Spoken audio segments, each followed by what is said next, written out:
syndicat de la feuille de paie. Pour chaque salarié, on se bat sans délai. Un politique et fier pour l'équité, force ouvrière. Ensemble, vers l'égalité. Bonjour et bienvenue à ce tour d'horizon de juillet 2024, présenté par FO. Salaire 2024.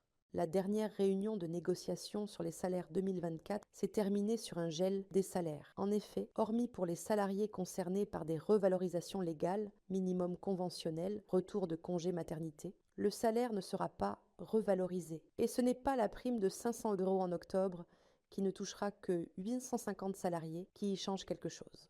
FO n'ignore pas la situation difficile de la trésorerie du groupe qui justifie d'après la direction cette austérité. Mais FO sait bien également que le redressement du groupe ne se fera pas sans ses salariés. Par conséquent, nous craignons que ce message, qui fait suite à la réduction des variables du deuxième semestre 2023, ait des conséquences négatives sur l'engagement des salariés sans lequel rien ne sera possible.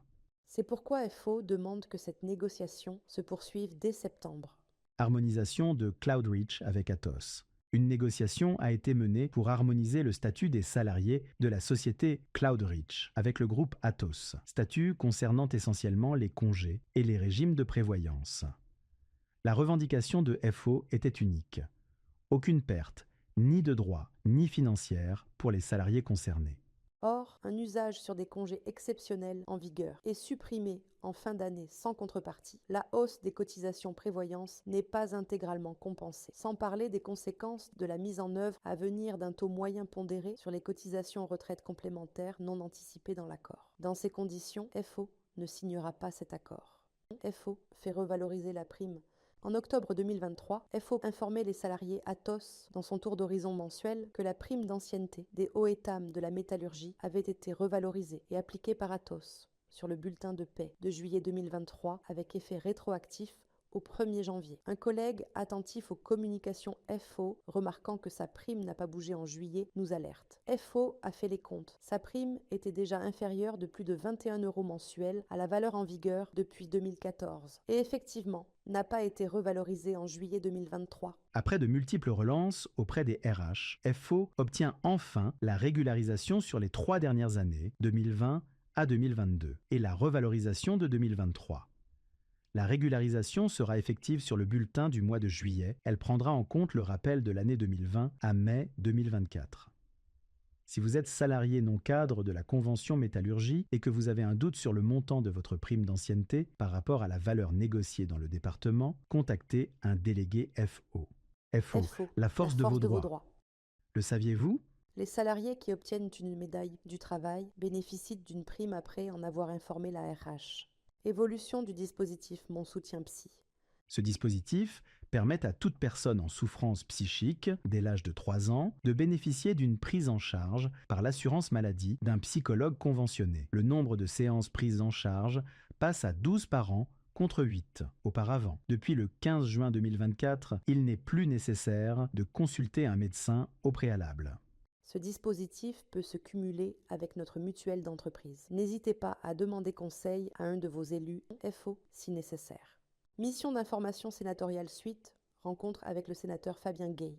Le sénateur Fabien Gay, membre de la mission d'information sénatoriale sur Atos, a rencontré les syndicats d'Atos le 12 juin pour faire le point de la situation du groupe depuis la parution du rapport sénatorial. Des échanges ont eu lieu à cette occasion sur le choix fait du consortium OnePoint plus créancier au détriment de Kretinsky. Bien que la surface financière de Kretinsky soit sans commune mesure avec son concurrent, il ne pensait pas que le choix de Layani soit forcément une mauvaise nouvelle, dans la mesure déjà où celui-ci a comme objectif de conserver le groupe dans son intégrité, à l'exception évidemment des cessions programmées et du rachat par l'État à travers un consortium des activités dites souveraines. Le départ du consortium OnePoint ne change pas le plan à ce stade. Est arrivé ensuite le sujet jugé essentiel à l'ensemble des participants, l'intervention de l'État dans le projet de restructuration. Nous avons déclaré qu'il n'y avait pas pour nous une solution qui maintienne tous les emplois sans que l'État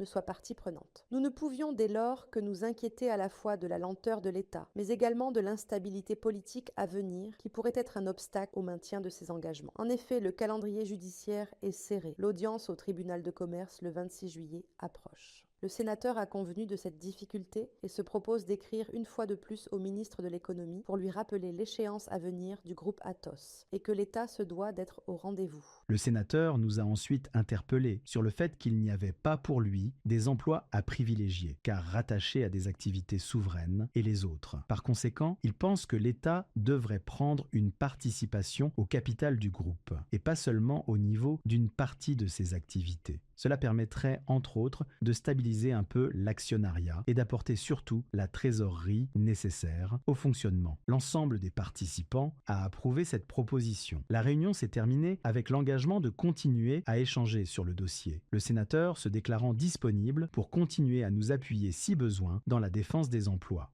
Merci de nous avoir écoutés. Pour plus d'informations, n'hésitez pas à contacter vos représentants FO